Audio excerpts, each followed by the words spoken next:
بسم اللہ الرحمن الرحیم۔ السلام علیکم، آپ دیکھ رہے ہیں الف نیوز اور میں ہوں آپ کے ساتھ ماجد علی۔ شامل کرتے ہیں پاکستان اور دنیا بھر سے breaking news head lines. Pak Afghan سرحد پر شدید جھڑپیں۔ پاک فوج کے شعبہ تعلقات عامہ یا SPR کے مطابق بلوچستان کے علاقے سپن بولدک میں افغان طالبان اور فتنہ الخوارج نے 4 مقامات پر حملے کر دیے۔ پاک فوج کی جوابی کارروائی نے دشمن کو پسپائی پر مجبور کر دیا، جس پر ابتدائی اعداد و شمار کے مطابق 15 سے 20 افغان طالبان ہلاک ہوئے۔ SPR نے بتایا ہے کہ دہشت گرد دیہاتوں اور معصوم لوگوں کو ڈھال کے طور پر استعمال کر رہے ہیں۔ افغان طالبان نے پاک افغان دوستی گیٹ کو اپنی جانب سے اڑا دیا، جو ان کی ناپختہ سوچ کو ظاہر کرتا ہے۔ علاقے کی صورتحال اب بھی کشیدہ اور غیر یقینی ہے، جبکہ فتنہ الخوارج مزید حملوں کی تیاریوں میں مصروف ہیں۔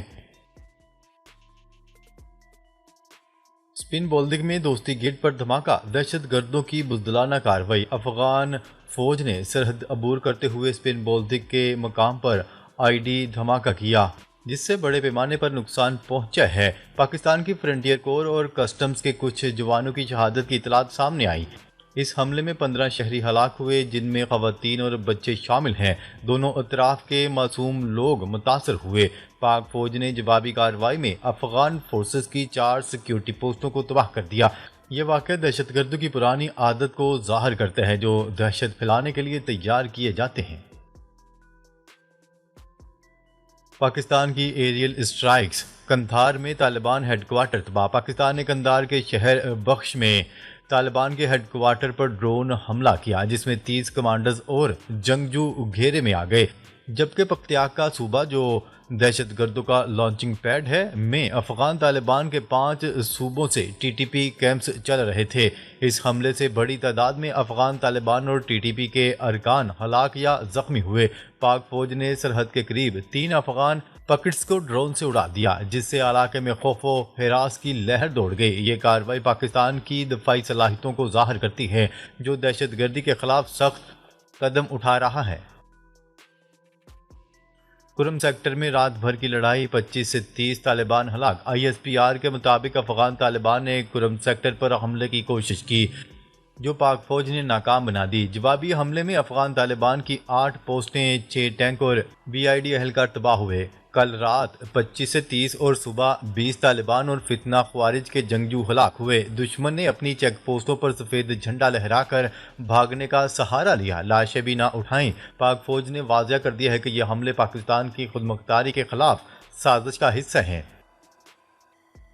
افغانستان کا نیا پلان، ڈیورنڈ لائن مٹانے کا عندیہ، خطرناک پیش رفت۔ طالبان ذرائع کا کہنا ہے کہ اب وہ ڈیورنڈ لائن کو ختم کرنے کا ارادہ رکھتے ہیں۔ افغان فورسز کو حکم دیا گیا ہے کہ پاکستانی علاقوں میں پیش قدمی کی جائے۔ اسلام آباد کا کہنا ہے کہ حملہ انہوں نے نہیں بلکہ افغانستان نے کیا، جس پر ماہرین کا کہنا ہے کہ یہ اقدام پورے خطے کو جنگ میں دھکیل سکتا ہے۔ ماہرین کی وارننگ، پاک افغان جنگ بھارت سے بھی زیادہ خطرناک بن سکتی ہے۔ ماہرین کے مطابق یہ لڑائی 4 دن نہیں بلکہ 400 دن تک بھی جاری رہ سکتی ہے۔ یہ جنگ روایتی نہیں بلکہ گوریلا وارفیئر میں تبدیل ہو چکی ہے۔ طالبان کے پاس امریکی اسلحہ اور بختر بند گاڑیاں موجود ہیں۔ یہ تنازع شدت کے لحاظ سے بھارت پاکستان جنگ سے بھی زیادہ طویل ہوگا۔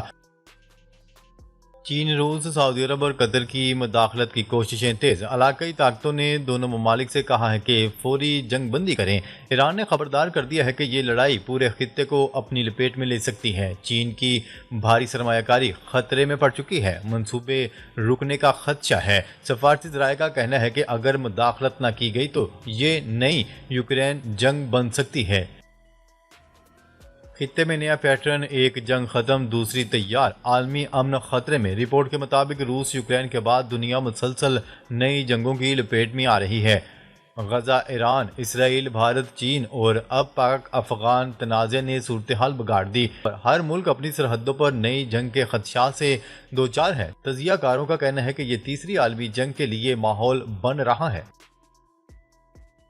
پاکستان کے لیے دوہری جنگی خطرات، بھارت اور افغانستان کی تیاریاں مکمل۔ پاکستان کو اس وقت 2 محاذوں پر جنگ کے خطرات کا سامنا ہے۔ بھارت نے آپریشن سندور 2.0 کا آغاز کر دیا، جبکہ افغانستان نے بھی سرحدی تناؤ بڑھا دیا ہے۔ لیفٹیننٹ جنرل منوج کمار نے کہا ہے کہ بھارت کا اگلا حملہ پہلے سے کہیں زیادہ تباہ کن ہوگا۔ دوسری جانب افغانستان نے اپنی فوج کو سرحدوں پر تعینات کر دیا ہے۔ پاکستانی حکام نے خبردار کر دیا ہے کہ دونوں ممالک مل کر حملہ کر سکتے ہیں۔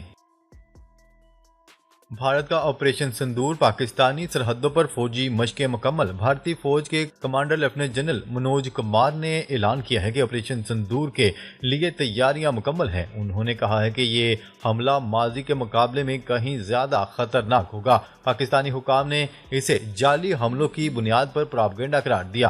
بھارت نے سرحدی علاقوں میں فوجی مشقیں تیز کر دی ہیں۔ پاکستانی فوج کو ہائی الرٹ کر دیا گیا ہے۔ پاکستانی فضائی حدود کے کچھ روٹ مخصوص دورانیے کے لیے بند کر دیے گئے۔ آپریشنل وجوہات کے بعد پاکستانی فضائی حدود کے کچھ روٹ مخصوص دورانیے کے لیے بند۔ نجی ٹی وی کے ذرائع کے حوالے سے بتایا گیا ہے کہ بلوچستان، سندھ اور پنجاب کے مخصوص ڈومیسٹک روٹس دستیاب نہیں ہوں گے۔ جاری کیے گئے نوٹم میں کہا گیا ہے کہ ایئر مین کو مخصوص بلندی تک پرواز کرنے کی ہدایات جاری کی گئی ہیں، جبکہ متبادل روٹس بھی دے دیے گئے ہیں۔ خیال رہے کہ یہ روٹس پاک افغان سرحدی کشیدگی کے باعث بند کیے گئے ہیں۔ حماس نے مزید 4 یرغمالیوں کی لاشیں اسرائیل کے حوالے کر دی۔ فلسطینی مزاحمتی تنظیم حماس نے مزید 4 یرغمالیوں کی لاشیں اسرائیلی حکام کے حوالے کر دی ہیں۔ عرب میڈیا کی رپورٹ کے مطابق یرغمالیوں کی لاشیں ریڈ کراس کی نگرانی میں رات گئے اسرائیل کے حوالے کی گئیں۔ اس طرح غزہ امن معاہدے کے تحت جاری قیدیوں اور لاشوں کے تبادلے کے عمل میں ایک اور مرحلہ مکمل ہو گیا۔ اس سے قبل بھی حماس نے معاہدے کے تحت 4 یرغمالیوں کی لاشیں اور 20 قیدیوں کو اسرائیلی حکام کے حوالے کیا تھا۔ حماس کو غیر مسلح ہونا ہوگا، نہ ہوئے تو ہم کریں گے۔ امریکی صدر ڈونلڈ ٹرمپ کی دھمکی۔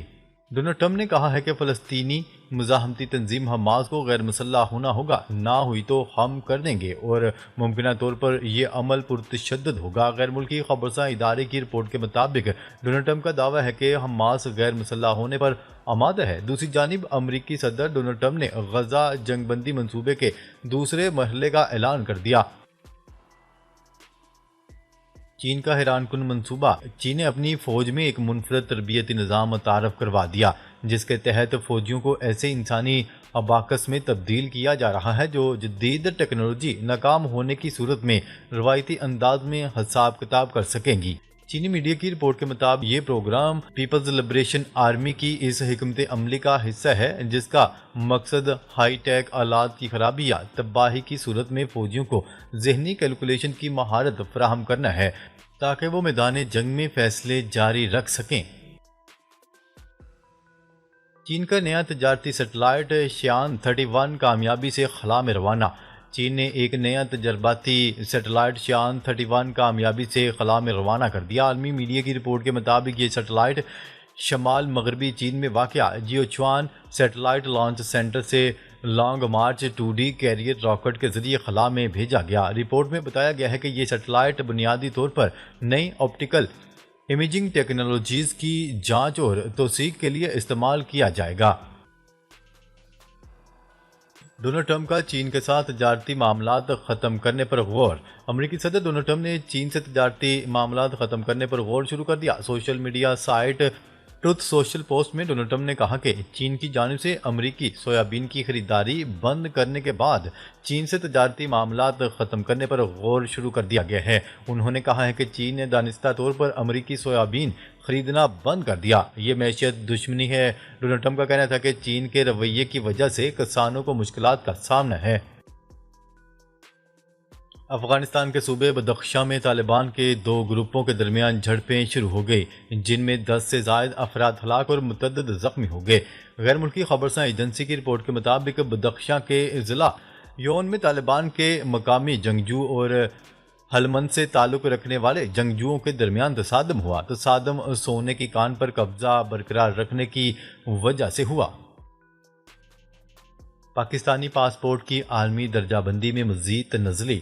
ہینلے پاسپورٹ انڈیکس کی تازہ جاری کردہ رینکنگ میں پاکستانی پاسپورٹ 103 نمبر پر آ گیا، جو یمنی پاسپورٹ کے برابر ہے۔ گزشتہ درجہ بندی میں پاکستانی پاسپورٹ 96 نمبر پر تھا۔ گراوٹ کے ساتھ ہی پاکستانی شہریوں کے لیے ویزا فری ممالک کے آپشن میں بھی کمی آ گئی۔ ناظرین اب تک کے لیے اتنا ہی، مزید خبریں لے کر بہت جلد آپ کی خدمت میں حاضر ہوں گے، تب تک کے لیے اپنا خیال رکھیے گا۔ اللہ نگہبان۔